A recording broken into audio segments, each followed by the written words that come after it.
ভ্রমণ প্রেমীদের কাছে চিড়িয়াখানা ভ্রমণের অভিজ্ঞতা সবসময় একটি ভিন্ন। টিভি পর্দায় এবং বইয়ের বিভিন্ন পাতায় আমরা বিভিন্ন পশু পাখির ছবি দেখি, তবে বাস্তবে তা কখনো চোখে ধরা দেয় না। কিন্তু চিড়িয়াখানা ভ্রমণে সেই সব বিরল প্রজাতির পশু পাখিদের সাথে আমাদের দেখা হয়, বাস্তবে যাদের সাথে দেখা মিলে না। ভ্রমণ প্রেমীদের কাছে তাই চিড়িয়াখানা ভ্রমণ একটু ভিন্ন অভিজ্ঞতার জন্ম দেয়। এই প্রতিবেদনে রংপুর চিড়িয়াখানা ভ্রমণে জানার চেষ্টা করব তরুণদের মতামত এবং তারা কি বলছে। আপু, আপনার নাম? মোনালিসা। আচ্ছা, আপনি চিড়িয়াখানা এই যে ভ্রমণ করলেন, আপনি চিড়িয়াখানা ভ্রমণ করে আপনার কেমন লাগলো? ভালো লাগছে অনেক, কিন্তু এখানে অনেকগুলো জিনিসের মানে পরিবর্তন আনা প্রচুর দরকার। আচ্ছা, আপনার দৃষ্টিতে কি মনে হলো যে কোন কোন পরিবর্তনগুলো দরকার চিড়িয়াখানা? মেইনলি এটা হচ্ছে মানে একটা চিড়িয়াখানা, ছোট বাচ্চাদের পার্ক। এখানে ছোট ছোট বাচ্চারা আসে, কিন্তু এখানে আমাদের মতো যারা আছে তারা মানে বিভিন্ন ধরনের বিশৃঙ্খলা করে। এগুলো তো আমাদের পরবর্তী প্রজন্ম এগুলো দেখে শিখবে ওদের কাছ থেকে কিছু না কিছু। কিন্তু এরা যদি এরকম নোংরামূলক কাজ করে, তাহলে আমাদের পরবর্তী প্রজন্ম এদের কাছ থেকে কি শিখবে? এই বিষয়ে আপনি কি জেলা প্রশাসনের দৃষ্টি আকর্ষণ করেন যে বিষয়ে তারা যাতে জেলা প্রশাসনের দৃষ্টি আকর্ষণ করা উচিত?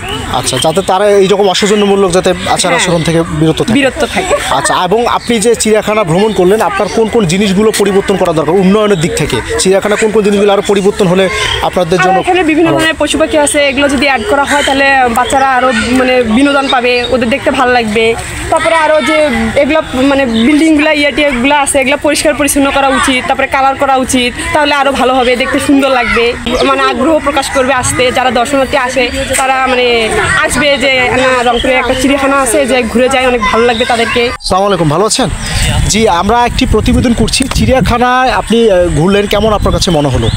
আমার কাছে ভালো লেগেছে, এখানে এসে অনেক কিছু দেখলাম। তবে একটা ব্যাপার খারাপ লেগেছে, যেটা আসলে আমি দেখলাম যে স্কুল কলেজের ইউনিফর্ম পরে যারা ঘুরছে, এটা আসলে কর্তৃপক্ষের দৃষ্টি আকর্ষণ করছে যে আসলে এই বিষয়টা একটু লক্ষ্য রাখবেন। যে এবং এখানে কিন্তু অনেকে ফ্যামিলি মেম্বার সহকারে আসছে, তো সেখানটায় যখন এসে আসলে এরকম একটা অপ্রীতিকর অবস্থার মুখোমুখি আমরা হই, তখন এটা আসলে খুব বেশি নিজের কাছে অড লাগে। সো এই ব্যাপারটা আসলে কর্তৃপক্ষের দৃষ্টিটা আমি মানে আকর্ষণ করছি। ওভারঅল ভালো লেগেছে, তবে পশু পাখিগুলোকে আমার মনে হয় আরও একটু কেয়ার নেওয়া উচিত। ওদের খাবারগুলো শুকায় গেছে আমাদের বাঘ মামারা। সো সব কিছু মিলে আরও একটু কেয়ার দরকার। এবং যে ব্যাপারটা বললাম যে আসলে আমরা তো একটা সোসাইটিতে বসবাস করি, তো সেই জায়গা থেকে আসলে স্কুল কলেজে ইউনিফর্ম পরে যারা এখানে এসছে, সো এই ব্যাপারটা একটু মাথায় রাখলে আমার কাছে মনে হয় ভালো। But overall it's good. আচ্ছা, এবং আরেকটি বিষয়, এখানে সংযোজনের বিষয়ে আপনার কোনো কিছু আরও রিকোয়ারমেন্ট আছে কিনা? যে এখানে সংযোজনের যে ব্যাপারটা, সেটা হচ্ছে যে একটু খাবার পানির ব্যবস্থাটা রাখা, কিংবা হচ্ছে যেহেতু আসলে চিড়িয়াখানা এটা, তো স্পেশালি আমি যেটা বলবো যে আসলে আমাদের যে এখানে দর্শনার্থীদের জন্য যে পশু পাখিগুলো রাখা হয়েছে, সো তাদের কেয়ারগুলো আমার কাছে মনে হয় একটু বেশি দরকার। যেমন জায়গাগুলো একটু ক্লিন করা দরকার, ওদের খাবারের জন্য পানি রাখা দরকার। সো সব কিছু মিলে ওদের হাইজিন মেনটেন করাটা আমার কাছে মনে হয় খুব বেশি ইম্পর্টেন্ট। জি, আরেকটি বিষয় আপনাকে বলবো, সেটি হচ্ছে যে তরুণ প্রজন্ম আসলে চিড়িয়াখানামুখী হতে গেলে এখানকার কর্তৃপক্ষের কী কী ইনিশিয়েটিভ নেওয়া দরকার বলে আপনি মনে করেন? এটা খুব ভালো একটা আপনি প্রশ্নটা করেছেন। প্রথমে যেটা আসলে দরকার, যে আসলে চিড়িয়াখানা যে আসলে পশুর প্রতি আমাদের প্রেম ভালোবাসা, সো সব জায়গা থেকে আমার কাছে মনে হয় যে আসলে ওই এডুকেশনটা দেয়া যে আসলে পশু পাখিদের প্রতি আমাদের খুব হাম্বেল হতে হবে, ওদেরকে ভালোবাসতে হবে। সো এই ইনিশিয়েটিভটা যদি কেউ নিতে পারে, আমার কাছে মনে হয় আসলে সেটা খুব কাজে দিবে। এবং এটা স্কুল থেকে শুরু করে, পরিবার থেকে শুরু করে, একটা ছোট্ট করে একটা ব্যাপার বলতে চাই, সেটা হচ্ছে যে যখন আপনি পরিবার থেকে একটা শিশুকে এরকম করে আপনি বলবেন যে আসলে তুমি হচ্ছে পশুকে ভালোবাসো, ওদেরকে ভয় দেখাবে না, সো পরিবার থেকে ওই উদ্যোগটা নেওয়া হলে আমার কাছে মনে হয় যে পশুর প্রতি মানুষের ভালোবাসা বাড়বে। এবং তখন আসলে অটোমেটিক্যালি যেটা হবে যে আসলে পশুকে দেখার জন্য বা ন্যাচারাল একটা ফিল নেবার জন্য সবাই আসলে চিড়িয়াখানামুখী হবে। আপু, আপনার নাম? আমার নাম হচ্ছে আরজু। আচ্ছা, আপনি চিড়িয়াখানা ভ্রমণ করলেন, চিড়িয়াখানা ঘুরে আপনার ঘুরে কেমন মনে হলো, কেমন অনুভূতি আপনার? আগের মতো অনুভূতি নাই আসলে। এখন চিড়িয়াখানাটা নষ্ট হয়ে গেছে, এটা তো বাচ্চাদের জন্য। এখন সব সময় সব জায়গায় দেখা যায় যে সবাই শুধু জোড়া জোড়া বসে আছে, মানে বাচ্চাদের বা গার্জিয়ান নিয়ে আসা এখানে একদমই রিস্ক। আচ্ছা, আপনার দৃষ্টিতে কোন সংস্কারগুলো প্রয়োজন? আপনি চিড়িয়াখানা কর্তৃপক্ষকে কি দৃষ্টি আকর্ষণ করবেন? এখানে যে পশুগুলো আছে, এগুলোর যে খাবারগুলো দেওয়া হয়েছে, এগুলো বেশি একটা ভালো না, পরিষ্কার না আর কি, একটু পরিবেশটা ভালো করা উচিত। আচ্ছা, কি সংস্কার আপনি আপনার চোখে মনে করেন যে এই সংস্কারগুলো হলে তরুণ প্রজন্মরা আসলে চিড়িয়াখানামুখী হবে, বিনোদনের জন্য আসলে আসবে? এখানে হচ্ছে বাচ্চাদের দেখার মতো তেমন কিছুই নাই, যা আসে সবই কাপল আসে। আর ভিতরে জাস্ট এখানে আছে যা গাড়ি আছে, যেমন আপনার হচ্ছে বিমান আছে, ট্রেন আছে, এগুলাই ছোট বাচ্চাদের মতো আর কিছু নাই। তাহলে এগুলো আরো সংস্কার করা এবং উন্নয়ন করা দরকার, আপনি এটা মনে হ্যাঁ করেন? অবশ্যই। আমার নাম মোহাম্মদ নাজমুল সাকিব সুজন। আচ্ছা, আপনি কি করেন?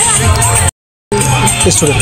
লেখাপড়া করি। আচ্ছা, আপনি রংপুর চিড়িয়াখানা ভ্রমণ করলেন, আপনার কাছে কেমন মনে হলো? আপনার অনুভূতি জানান। অনুভূতি খুব বেশি একটা ভালো না, কেন? এখানে দেখার মতন সেইরকম জিনিস নাই। আচ্ছা, আপনি আপনার দৃষ্টিতে রংপুর চিড়িয়াখানার কোন কোন সংস্কারগুলো করা উচিত আপনি মনে করেন, তাহলে তরুণ প্রজন্ম চিড়িয়াখানামুখী হবে? পশু পাখি বাড়ানো দরকার, আরও অনেক সুন্দর বসার জায়গা করা দরকার। প্রকৃতি ভালো নাই সেইরকম একটা। আচ্ছা, প্রকৃতি ভালো নাই বলতে কোন জিনিসটা ভালো না? এখানকার পরিবেশ কি ভালো না আপনার কাছে মনে হচ্ছে না? না না, ভালো না। আচ্ছা, কেন মনে হচ্ছে না? এখানে কি আপনি একটু আগে বলতেছিলেন যে নোংরা পরিবেশ আর কি। নোংরা পরিবেশ, হ্যাঁ। স্কুলমুখী যে বাচ্চারা হ্যাঁ, এখানে হ্যাঁ, এসে, হ্যাঁ, হ্যাঁ। এই বিষয়ে আপনার চিড়িয়াখানা কর্তৃপক্ষকে কি মেসেজ থাকবে? আপনি কি মানে এই দিকটা দেখা যায় যেন স্কুল ড্রেস পরে কেউ ভিতরে না পড়ে, অসৌজন্যমূলক আচরণ যাতে কেউ না করে, ওইরকম যাতে বিশৃঙ্খলা না সৃষ্টি করতে পারে। মোসাম্মদ রিক্তামণি। আচ্ছা, আপনি যে চিড়িয়াখানা ভ্রমণ করলেন, আপনার কাছে চিড়িয়াখানা ভ্রমণ করে কেমন মনে হলো? আপনার অনুভূতি? অনেক সুন্দর, মন খারাপ হলে এই জায়গাটাতে আসলে অনেক ভালো লাগে। আচ্ছা, আচ্ছা। অনেক ভালো লাগছে, আমার ফ্রেন্ডের সঙ্গে আসছি। অনেক ইচ্ছা ছিল এখানে আসার, আজকে ইচ্ছাটা পূরণ হলো। আচ্ছা আচ্ছা, চিড়িয়াখানায় আপনার দৃষ্টিতে কোন কোন সংস্কারগুলো প্রয়োজন, যেটা আসলে যে সংস্কারগুলো হলে তরুণ প্রজন্ম আসলে চিড়িয়াখানামুখী হবে? আপনার কি মেসেজ থাকবে চিড়িয়াখানা কর্তৃপক্ষের প্রতি? এটা হচ্ছে নতুন কোনো এমন কিছু দেখার মতো, আকর্ষণীয় করার মতো কিছু জিনিস যদি নতুন তৈরি করা হয়, তাহলে নতুন প্রজন্মদের জন্য ভালো হবে, তারা আগ্রহী হবে চিড়িয়াখানামুখী হবে। আগ্রহী হবে। আচ্ছা আচ্ছা, এবং এখানকার পরিবেশ, বিশেষ করে অনেকেই বলতেছিল যে এখানকার স্কুলমুখী যে বাচ্চাগুলো, তারা কিন্তু এখানে স্কুল ড্রেস এসে বা অসৌজন্যমূলক আচরণের সাথে সম্পৃক্ত হচ্ছে। জি। আপনি একজন টিচার, আপনার দৃষ্টিতে আসলে আপনি কীভাবে এদের আমার মেসেজ দৃষ্টিতে দিবেন? হচ্ছে জেলা যে প্রশাসন। এখানে জেলা প্রশাসনের কাছে বলতে চাচ্ছি, এখানে স্টুডেন্টদের আসাটা যদি ড্রেস পরে, মানে তারা আসবে ফর্মাল ড্রেস পরে, যাতে এখানে প্রবেশ করতে না পারে। যদি একটু আপনার ভাষায় বলেন কি কি আরো উন্নত হওয়া দরকার চিড়িয়াখানায়, যেটা আপনি মনে করছেন? প্রচুর লাগে, জীবজন্তুর তো কিছুই নেই, যে তোর এখানে হরিণ লাগবে, সবই লাগবে। চিড়িয়াখানায় আরো জীবজন্তু বাড়ানো উচিত বলে আপনি মনে জি, করছেন? হ্যাঁ। ঠিক আছে, আচ্ছা, আপনার নাম? মোস্তাফিজামান।